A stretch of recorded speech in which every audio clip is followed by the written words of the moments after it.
Okay, so maybe I'm idealistic or naive, but I get the feeling that the next 10 years of Hollywood are gonna look like the 90s. What's up, everybody? So, I know not many of you pay attention to the inside baseball stuff that goes on in the business world of Hollywood, but there are some really, really interesting implications for the Paramount Skydance deal that just happened. So they got two new people that are going to be running the show there. The names are not important, but what is important is a statement that they released uh, not too long ago, talking about their commitment to the kinds of movies and quality of movies that they're going to be really pushing for going forward now that the deal is done. So if you have Paramount Plus, you should be enjoying everything Taylor Sheridan related. Everything from Yellowstone, Tulsa King, which is one of my personal favorites, Mayor of Kingstown, 1883, 1923, and of course the new one, Landman. But now they also are going to get the UFC, so if you're a fight fan, also a good time.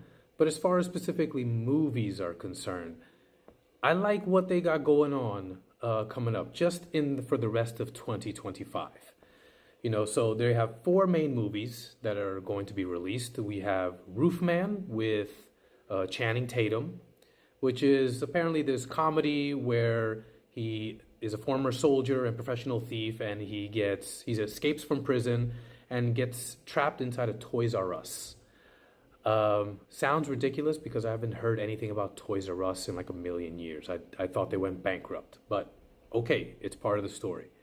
I like Channing Tatum ever since 21 Jump Street. I didn't really know that he has such a nose for comedy, but that seems interesting to me. Regretting You, which is also coming out in October, which is an adaptation of a Colleen Hoover movie. She's the one who wrote the book that was adapted, It Ends With Us, which is well done despite all of the behind the scenes shenanigans that happened.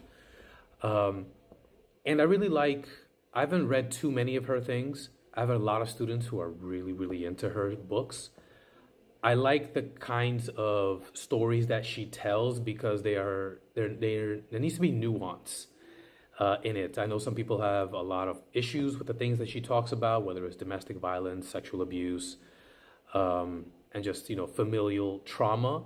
But as I like to tell my students, aside from just tracking a character's arc, what plot points are, big themes inside a book, I think one of the things that we also have to leave some room for is having the conversation about some of the big ideas within a book. And I think that's one of the big contributions of Colleen Hoover's work. The Running Man with Glenn Powell, directed by Edgar Wright. I'm super stoked about that one. I love the original with Arnold growing up, and the remake really, really looks interesting. I made a video about the trailer not too long ago.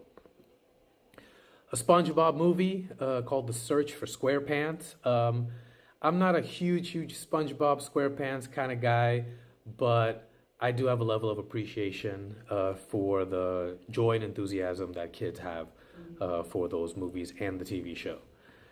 And going forward, there's some really interesting things. In 2026, Scream 7, if you're into it, I am not, but they're obviously doing well enough to continue making the sequels.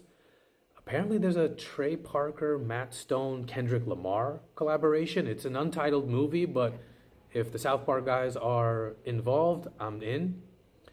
Another scary movie sequel, and I think this one has the Wayans family involved, which just means the quality is going to be top notch. The Paw Patrol, the Dino movie. My son super loves Paw Patrol, so I've been watching plenty of episodes of that show. It's very sweet. It's a fun time. I think it'll be a fun time for the movies for kids and parents. The Legend of Aang, The Last Airbender. I am a super fan of the original Avatar Legend of Aang series. Not so much the book. I like the animation, and this one apparently is a 2D animation movie mixed in with a little bit of 3D computer animated stuff, from what I understand. And it's kind of is a story with Aang more as an adult, not as a child avatar. And hey, I think 2D animation really needs to make a comeback. Not that I don't like computer generated image movies, but I think there's room for 2D animation in the vein of Little Mermaid, Aladdin, Lion King, things like that. So I look forward to this. And they got more in the slate for the coming years, but just from the what the rest of this year is going to look like and what next year is shaping out, I think Paramount is one to watch. Anyways, those are my thoughts. What about you guys? Let me know what you think in the comments below. Smash that like button, give me a follow, and I'll see you guys next time.